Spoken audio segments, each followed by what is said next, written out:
Salam dostlar, necəsiniz? Bir şey sizlə bölüşüm. Deməli, həbs cəzası ümumiyyətlə yer üzündən yığışdırılmalıdır. Yəni bəşəriyyətin tarixində həbs cəzası deyə bir şey yoxdur. Bu Avropa hüquq sistemindən bütün dünyaya yayılıbdır.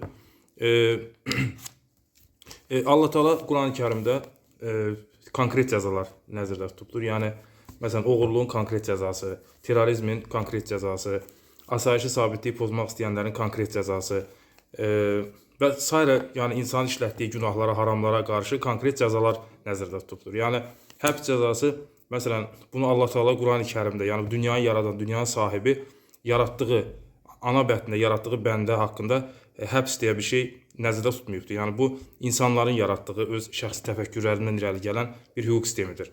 Yəni həbs cəzası ümumiyyətlə bəşəriyyətin tarixində olmamalıdır. Allah məsələn konkret cəzalar insan üçün. Niyə həbs cəzası olmamalıdır? Bunu deyim. Çünki həbs cəzası odur ki, yəni məsələn bu adamın bir səhvi olub, günah olub və bu adamı həbs edirlər və onun yerdə qalan ailəsi, uşağına bəs baxan olmalıdır. Və bu deyək ki, məsələn gedir 3 il, 5 il həbs cəzası çəkir, öz günahının cəzasını çəkir, amma onun ailəsində, uşağına bəs baxan biri olmur. O ailə sahibi, ata, ailə başçısı olmur. Ona görə də Allah Teala konkret cəzalar nəzərdə tutur. Bir insanı məsələn içəri salmaq, onun elə bir vaxtını aparır, belə deyək. Allah Teala konkret cəza nəzərdə tutur. Məsələn, Bəqərə surəsi 178-ci ayə qisas ayəsidir. Bunu çoxunuz əzbər bilirsiniz.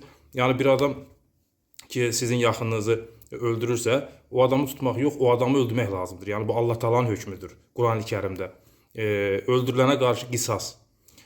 Sonra məsələn əfv də edə bilərsən o öldürən adamı. Yəni bu da sənə qalıb bu. İstəyirsən öldür, istəyirsən əfv elə. Yəni həmin gün bu məsələ çözülür. Yəni Allah Teala konkret cəzalar nəzərdə tutub ki, bu həmin gün çözülür məsələ. Tabi bir də məsələn adam gedir 3 il, 5 il cəza çəkir, belə şey yoxdur. Yəni Allah Teala elə bir sistem yaradıb ki, həmin gün o məsələ çözülür və bu bütün insanların rahatlığı üçündür. Yəni heç bir sahədə istər hakimlər, istər hüquqşünaslar, istər də vətəndaşlar əziyyət çəkmir. Və əfv də edə bilərsən. Məsələn, ürəyin istəmir öldürmək, yazığın gəlir, əfv edirsən və o sənə pul ödəyir.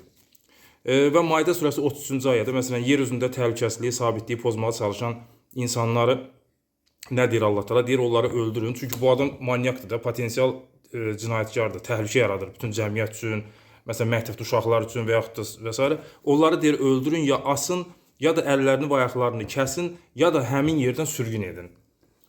Yəni o sizə təhlükə yetirmədən siz ona cəza verin.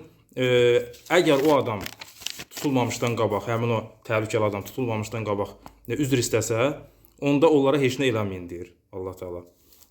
Yəni siz də bağışlayın getsin.